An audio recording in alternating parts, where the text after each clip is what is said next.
Hello and welcome back to another drawing time-lapse video. Today's drawing was suggested by another one of my subscribers. It's a coral reef type of design that I made up. I have trouble drawing things from memory and I'm really trying hard to improve that.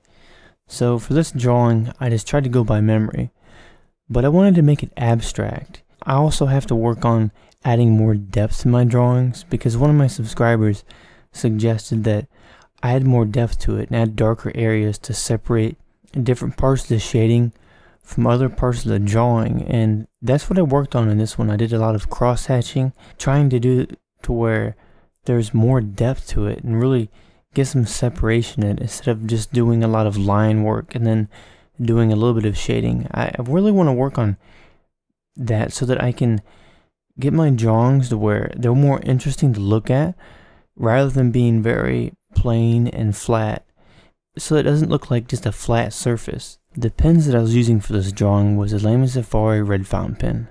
I was also using a Staedtler fine liner. When I started this drawing I kind of just put lines in random places and I wasn't worried about whether or not it was perfect or not. I just wanted to get my idea on the paper. And as you can see here, what I was doing is I leave gaps and space between some of the lines so that I can go in at other points and I can add some lines going over them, behind them. I can make things more three-dimensional, and then from there, as I keep adding more lines and crisscrossing over each other, going behind each other, I can go in then and start adding some shading and some cross-hatching to really form the subject and form the shapes and add some depth to it. I like the fine liner for the cross-hatching, and I don't really get any bleeding or feathering with it. With the fountain pen, I noticed that I get a little bit of bleeding and feathering unless I'm using a higher quality of paper. But other than that, both of these pens work perfectly fine. And if I had to choose between the both of them, I would choose the fountain pen, mainly for its durability, and I can use different inks. It's refillable, it lasts a lot longer, and you're going to save a lot more money in the long run. I also wanted to say that if there's anyone out there that has any more suggestions for the drawings that you want me to draw, or if you have any constructive criticism about what you think I should improve on, just go ahead and let me know in the comments down below.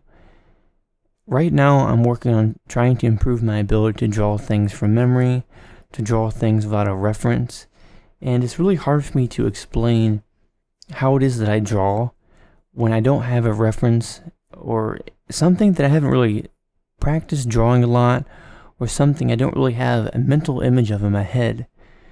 And what I did for this drawing is I threw in lines at random places. I wasn't really sure where I was going with it, but I was mainly concerned, like I said earlier, just getting something on the paper. And that's one thing that can be difficult as an artist, is just getting something on the paper. Just something so that you don't have that blank canvas or that blank sheet of paper to where you don't know what to put on there. It can be very disheartening when you're just sitting there looking at the paper and you just don't know what to add.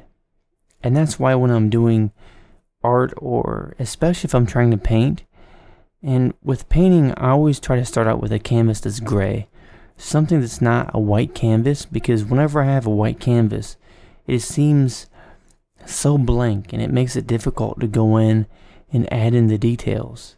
And another thing that I like about having gray canvas or even gray paper is that you have your mid-tone there, so that when you go to draw or paint on it, your mid-tones are already there and you just have to add your shading, add some depth to it, add some details, and then add your highlights. And from there it helps you to, I use for my portrait drawings, it's a gray cardstock paper. It's something you can buy online. I'll leave a link to it in the description of this video if you want to try it out. It's a type of paper that I use for my portrait drawings. I absolutely love the effect that I get with that paper because, as I said, my midtone's already there.